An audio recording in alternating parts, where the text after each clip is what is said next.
Welcome to EduCast, a podcast about education.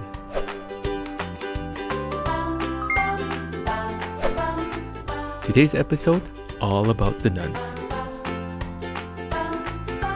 Hi everybody, so today I am the guest host. My name is Alan Al. I've always been kind of producing the show, so I thought I'll just try giving hosts a try and see how much time I screw up. So today we have Michelle Langlois. That's right, yeah. At least I got that right. So she is, I don't know how you want to pronounce this properly, but you're a sister that's a teacher. That's or is it a nun that's a teacher? So I would usually say I'm a religious sister. Okay. And yes, I'm a religious sister who teaches. Okay. Yeah. So I just got to do some minor adjustment here. Why did you, what came first? Sister or teacher? Teacher, definitely. Yeah. So I was a teacher in Calgary Catholic for probably about 12 or 13 years when I first met the sisters in Calgary. So yeah, definitely that came first. Okay. You're from Calgary. No, I'm from Winnipeg. Let's be Winnipeg. very clear. Okay. Yeah, originally from Winnipeg, but I had been teaching in Calgary. And so when I first had the call to religious life, that's where it happened. Okay. Yeah. And actually, I kind of been rude here, but I didn't want to ask, how's your day going? Oh, well, thank you very much. My day is going fantastic. It's been very busy, but very full of good enriched experiences. So very good. And yourself, how's your day going? Pretty good. I just discovered I just broke my glasses. Oh. Luckily, I got a spare one. Oh, that's good, for sure. So it's I like my glasses. These are I'm trying to be hipster-ish without being too much hipster. And that's the worst because you can't just tape it. If you tape it it doesn't sit the same. Yeah. The hinge broke. And I was like, really? It has to be today? And it's I can wear regular glasses, not they look hipster very nice glasses. as well. Oh, thanks. I don't know. I have some fascination with hipsters. I have no idea how to be them. I don't know. Is it just a mythical being that is just... Anyway, so you were a teacher first. I was, yeah. And then, how long you been in Edmonton then? Just 2.5 years. So okay. Quite a short time, really. Yeah. So you just recently joined the Edmonton Catholic family? Fairly recently, yes. Nice. Yeah. So why the sudden change to be a nun? Yeah, that's the question, isn't it? Yeah. Really, I would say it happened in stages. It happened over a long period of time. But yeah, I had been teaching in Calgary Catholic and really had no plans, no interest in being being a sister at that time at all. And then I'm going to say in 2011, I just had a really profound experience of God. I don't know. Do you want me to go into that? I'm interested. You're interested? Okay. I think everybody's kind of religious. Yeah. I think kind of aim for that. Yeah. Or something. Yeah. Aim for you. I don't know how that happens, but to me, it's kind of everybody who is religious has had some experience like that, right? So I think we are interested in hearing each other's experiences of that. So for me, I was actually going through the death of someone that I loved. Oh, sorry to hear that. Somebody who had cancer, and just going through a really difficult time and just really struggling to cope. How am I going to live without this person? And so it was sort of in the midst of that experience where I had been the kind of Catholic who went to church on Sundays, but maybe did a little volunteer work sometimes, but that was maybe about it. Maybe prayed sometimes. So in the midst of that experience, I just had a really difficult time. And so I was sitting in my house one day thinking, how am I going to cope with this? How am I going to deal with this? And I just had this really profound sense of peace that just settled on me. It was just in my heart. I just absolutely felt everything lift. And I remember in the midst of that experience realizing that it was Jesus. It was just I was having an encounter with Jesus. And it was the first time in my life. So I would have been 36 or 37 years old. It was the first time in my life where I would have had a sense that God wanted to have a personal relationship with me, which maybe seems a little bit crazy to think, because I mean, we would certainly have some sense from going to church that, God does want to have that experience, but it always seemed kind of out there. Like it didn't really ever seem to apply to me, I guess you could say. But in that moment, I was just very aware that, yes, God wants a personal relationship with me. And actually, Jesus is talking to me, like not talking as in, it wasn't words. It was a sense that of presence. And so sort of from that moment on, I would say I just became a lot more involved in my parish, and prayer became way more important to me. And I would say just things kind of grew from there. Okay. And then not much after that, like maybe a few months after that experience,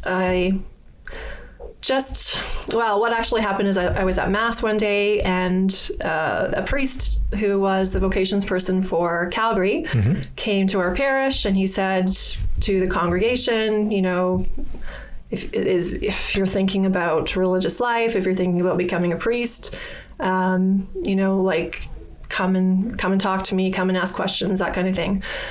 And I didn't, but in that, I really wasn't ready to do that. I got this. But in that moment, like, it was the first time where I would say a seed was planted. Okay. Where I kind of thought, I think maybe I'm being called to this. And it was it was a very small seed. Like, it was still very early stages at that point, but it kind of grew from there. Okay. Yeah.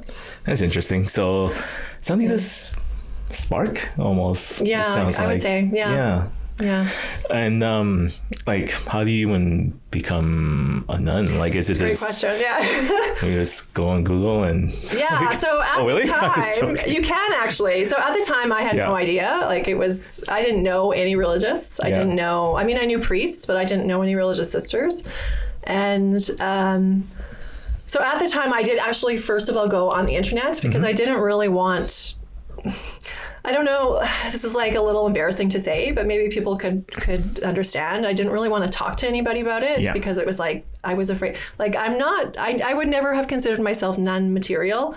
In fact, there's, in a sense, I would still say that about myself. Like, I feel like I'm a very unlikely person to become a sister.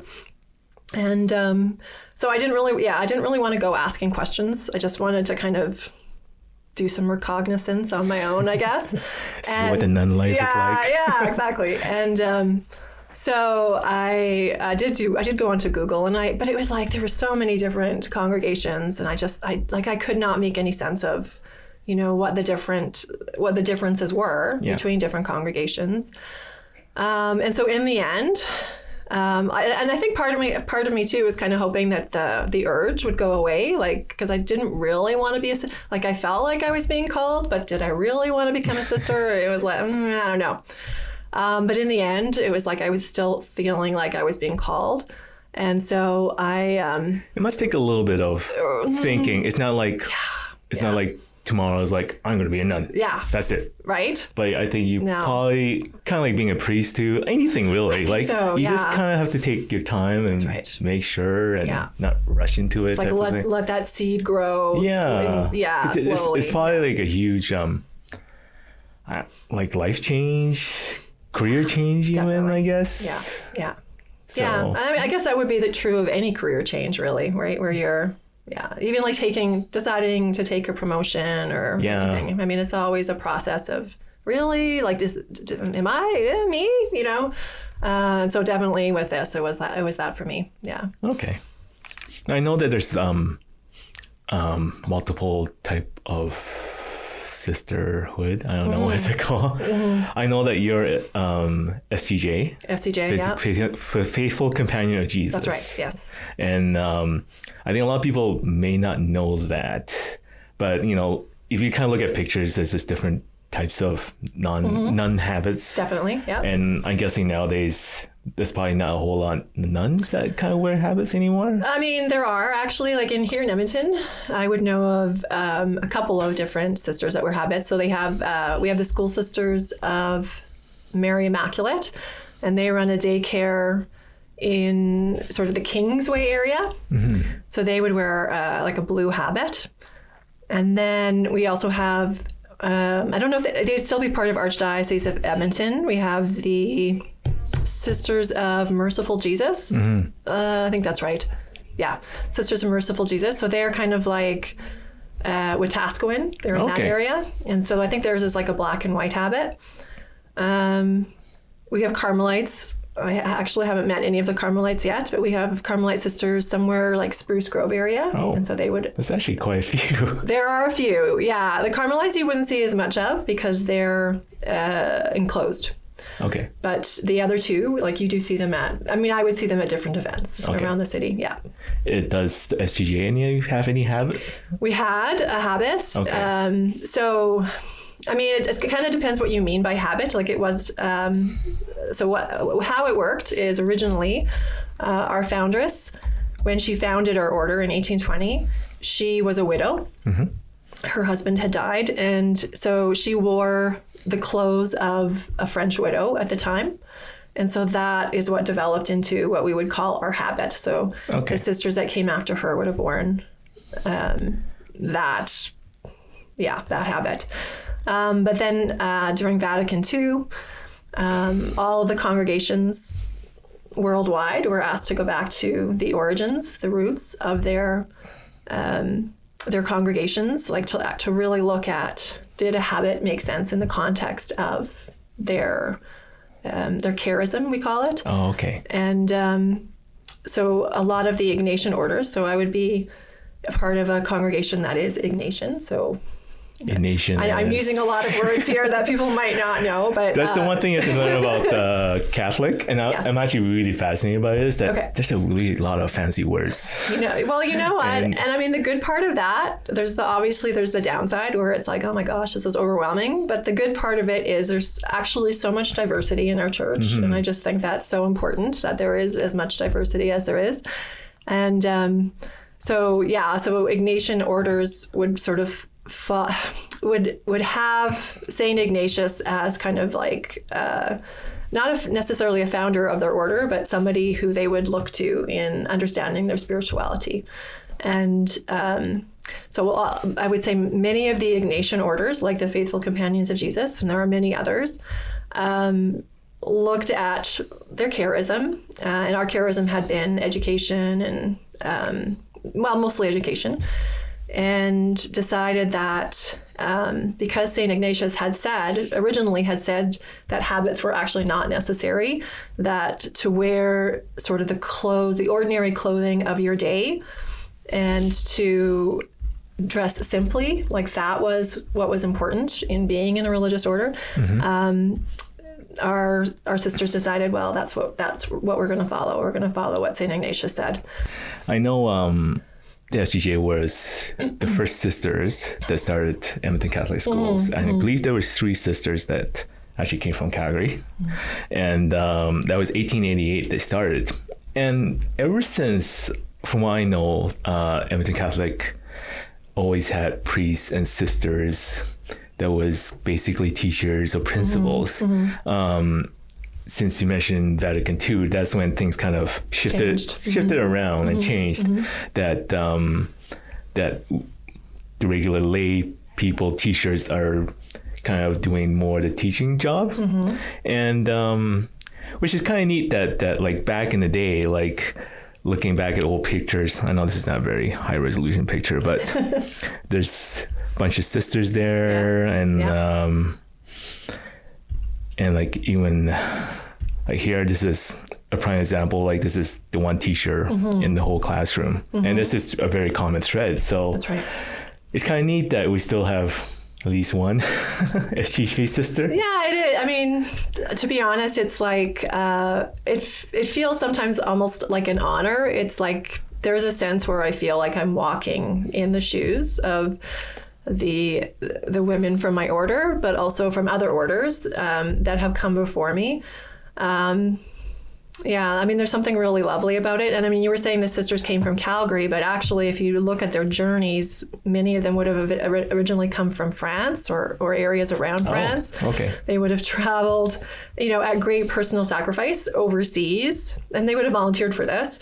They would have traveled across Canada in like really difficult conditions. I heard stagecoaches, like basically horse and buggies. Absolutely. Like there was no planes back then. That's right. Yeah, exactly. It was very difficult conditions. And yeah, I mean, they went to Calgary, but then they traveled up from Calgary to Edmonton. And I mean, it was, when you look at the journeys, they're very inspiring stories. Yeah. Mm-hmm. I know there's different type of it sounds like SGJ is more focused into education. Mm-hmm. Mostly, yeah. Mostly. And like, how did these vocations kind of come about? Like, I know like the Great Nuns, on the popular one, I guess, I don't want to say popular, but the one that people commonly know, well known, it'd be like Mother Teresa's, Saint Teresa of Calcutta order that helps out the poor quite a bit. Mm-hmm. So how do you think like all these vocation kind of came to help people out essentially? I mean, I think you have to go back to the founder or foundress of the different congregations. So in the case of the Faithful Companions of Jesus, so our foundress, her name is Mary Madeline Douay. When you look at their stories, it was like there's a sense that they looked around at the society of their times. So she was in France at the time, and they saw where was there really a need, like where was there a need, and where did she feel called to fill that need.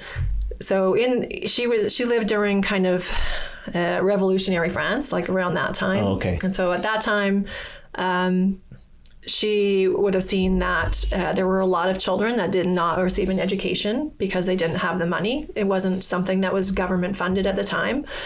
And so she saw a need that needed to be filled. And so it kind of started from there and grew from there. Especially around that time, like I know, like actually not that long ago, like literally like less than 200 years ago, kids are like 6 years old would go to work. That's essentially. Right. That's right, yeah. And not like go to the store to work, more like coal mining. Hard labor. Yeah, that's right. Yeah. So exactly. Like obviously education is not like nowadays it's pretty much like mandatory and expected. Everybody goes to school, right? That's right. Yeah. So it's kind of interesting that you ordered kind of this. Yeah, and I mean, I think I don't know a lot about any other order actually. Like I just embarrass myself really, but I think a lot of orders would have similar stories of, they saw a need for hospital, they saw a need for whatever it was, and that's kind of where it grew from, And the one nun I was really fascinated by, I don't know if you know about her, she's called the Ira Nun. The Ira Nun? Yeah. No, tell me. It sounds very sounds a little scary, a little medieval. Yeah. You think, it's fun Games of Thrones. Like, no. Her name is Madonna Butter. Okay. Is she in this area? She came to this area actually. Did she do a marathon? Yeah. Okay, I've heard of her. She's a triathlete. Yeah. And she's like 80 plus years old now. Yeah. And she apparently still running and cycling and all that stuff. Mm-hmm. And I remember I saw this.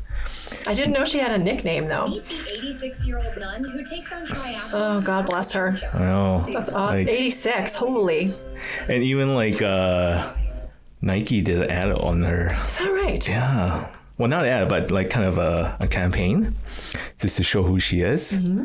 I thought it was really well done. Madonna Buter, an 86-year-old nun. Oh, sorry, sister. Sister Madonna Buter, 86 years old, goes for a morning run. Wow. Good for you, sister. Mm-hmm. She's still active at her age. That's great. Whoa, maybe a little too active. Nap time, sister? I don't think so. The sister doesn't think so. Okay. Wait, what? Iron Man? Oh, no. This is a bad idea, sister. A real bad idea. Relax, she's the Iron Nun. But she won't make it. This is an Iron Man. The first 45 didn't kill me. You've done 45 of these? Okay. Do your thing, sister. Do your thing. That's awesome. Yeah, and this is not made up or anything. She's actually. She came through Calgary actually. I don't know where she lives, but I never actually got to meet her, but she was staying. So we have the FCJ Center in Calgary, and and then St. Mary's Cathedral across the street from us, and she was actually staying at the cathedral, like in the rectory there, I think. Oh, okay. And so I heard about her. People were like, "That's the one that does marathons," but no, I don't think I ever met her like face to face. So yeah, and I know she came to Edmonton not too long ago because we have the IAAA triathlon run. Okay. And apparently they had to make a new category up just for her because her age group was she was like the only one that like ran in her 80, and of course like she did a really good job. Like for a person to even do a Ironman, like I just brought Ironman, it's 3.6 kilometers swimming, 180 kilometer cycling, and a full marathon. A full marathon is 42.2 kilometers. That is, So I mean, that's pretty serious. Yeah. And I also heard that nuns tend to live a little bit longer. Yeah. I mean, the cynical part of me says that's probably more having to do with that formation, that spiritual formation that we get in a bit. Like maybe it's. Hey man, take it. Yeah, if you live 90 years, 100 years. Right? Yeah. And still doing that. Yeah. I mean, that's just awesome. Yeah. So is there like a nun school? Like I'm guessing is there like actual application process? Like how does that work? Yeah. So I can tell you how it worked for me. I would say every religious congregation maybe does it a little bit differently. But generally speaking, what happens is, what happened for me was I met my first FCJ sister when I was in Calgary, and I was, feeling like I was being called to religious life. And so I was I was sent for what's called spiritual direction. And my spiritual director was an FCJ sister. Her name's Bonnie. And what ended up happening is I got to know her and, told her that I felt like I had this call. And so over the space of probably like 2 years, really, because I was very, very green. I really knew nothing about anything religious except for you go to church on Sundays. And so learned about, what an FCJ sister was and the history of our order, and got to know other FCJ sisters. And so eventually, when I had done all that, I was invited to become a postulant. So postulant is kind of again, another fancy Catholic word. It's another fancy Catholic word, yeah. And so that was like the first stage of my more formal formation. And when I had done that for a year, then I was invited to become a novice. And so that would be more like, nun school, I guess. Okay. So novice, at that stage, I actually would have left Canada. For me, I went to do my formation in novitiate in England, in London, England. And so that was 2 years, which, it was meant to be like a very sort of a different space. Like my credit cards, I gave up my credit cards. I gave up kind of like any kind of independence in a sense. And is that like a normal I would say, yeah, okay. from what I've heard, yeah. I know some congregations, you also give up your cell phone as well. Like it's meant to be kind of a break from your regular life. And so it's probably more the dedication to your vocation. Yeah, learning about religious life. Learning about your vocation anyway. Yeah. And like part of my novitiate experience, and I would say this was fairly similar to others, was to do a lot of volunteer work in different spheres. Okay. So I worked with the homeless, and I worked with immigrants, and I was in a hospice, and like just had all of these different experiences. So that was kind of nun school, I suppose you could say. But also just the opportunity to do different kinds of retreats. Like one of my experiences was to do a 30-day spiritual retreat. It's called the Ignatian Exercises. So opportunity to do kind of all of these different things that are all meant to be related to, learning about the call that God has for you. And then after novitiate, I entered the stage that I'm in right now, which is temporary profession. So I've taken my first vows, and I have, so I'm 2.5 years into that. And then after 6 years of temporary profession, if I still feel called, I would take my final vows. And so that would be kind of the last step. Okay. In becoming like a full-fledged nun, I guess you could call it. Yeah. Yeah. It's like a temporary... Yeah, so I'm a temporary professed. I don't understand. But...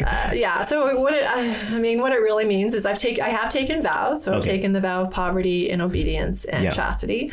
But because it's my first vows, if I wanted to be released from those vows, I could go to the general superior of my society. She's in England. And I could ask to be released from those vows. And she could say yes, and that would be the end of it.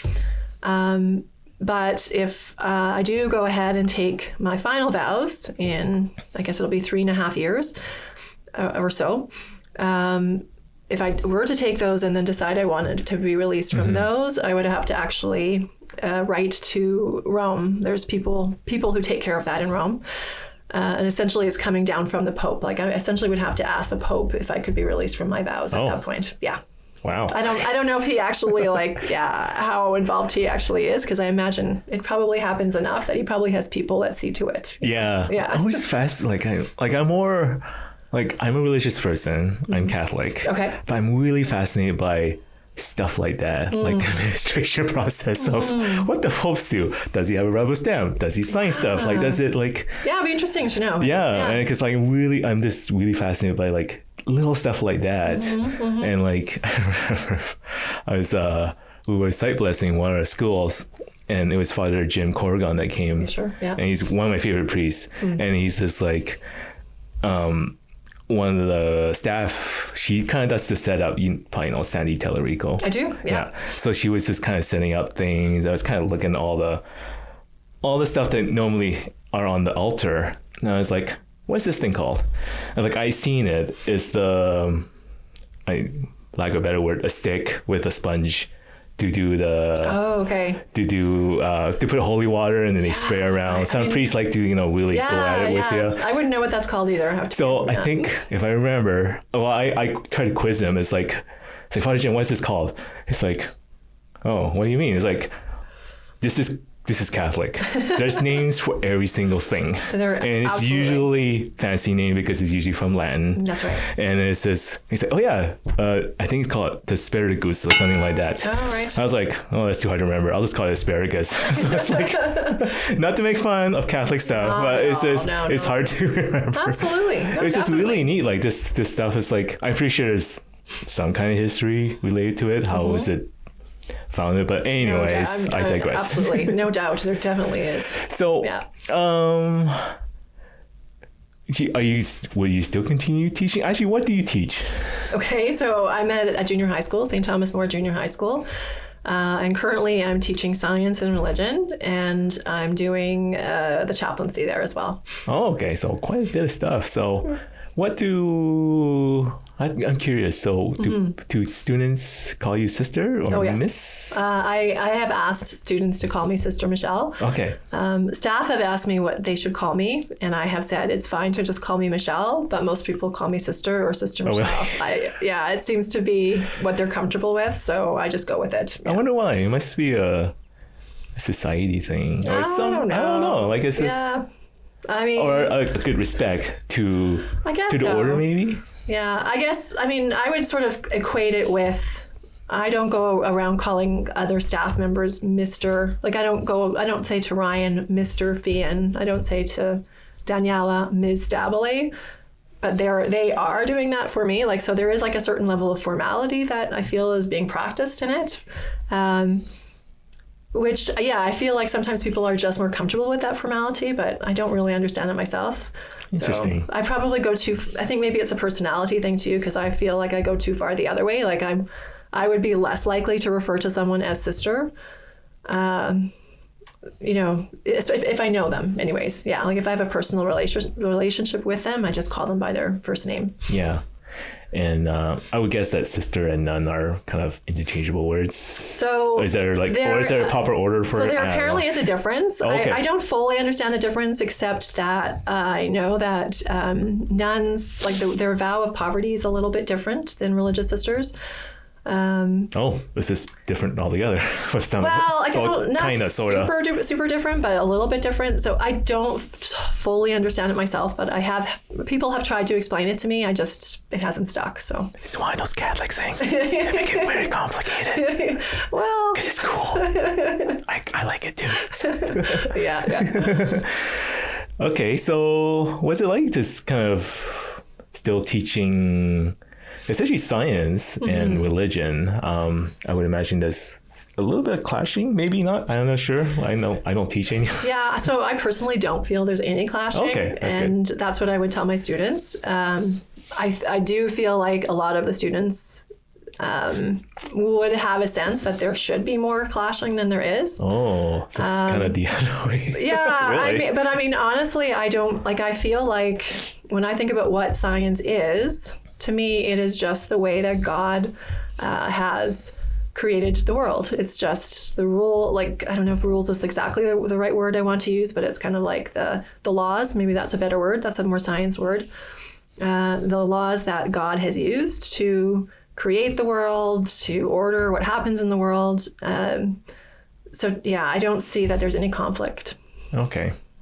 Anyway, so I guess I actually ask people around the building and friends and teacher friends, like questions for the sister, like any random question. Oh, right. This could get scary. So don't doesn't offend you anyway. But like people are asking, it's like, what do you think your favorite movie is? It's like, I don't know, I'll just ask her. So what is your favorite movie? My favorite movie? Oh my Lord. I don't know that I have a favorite movie. I do like movies. Like I love going to see movies. So if I think of recent movies that I've seen, I really enjoyed The Green Book. What is another one that I saw recently?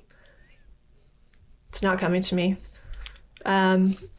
But I was going to say, I do tend to like, and I'm actually not the only sister who would say this, because I'm thinking of one of our sisters in England.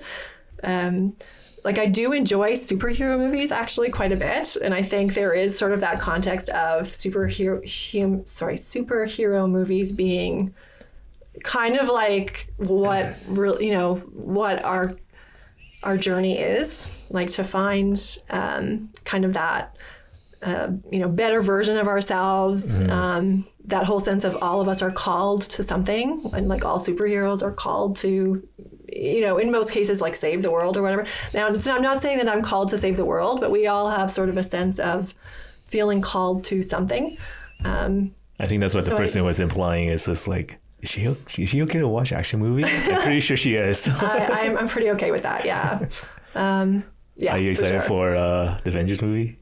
Or are you kept up to date to stuff like that? Yeah, I am actually. I did just see, is it Infinity War? I did see that like just in the last few months, and it's like, oh, what's gonna happen after that? Yeah, so definitely, for sure. Yeah. I actually kind of felt for that. I don't think a bad thing, but I kind of felt bad for it at the end, because he was in pain actually, because he has a weird humble side in a psychopath way. I don't know. I totally hear what you're saying. Absolutely. Yeah.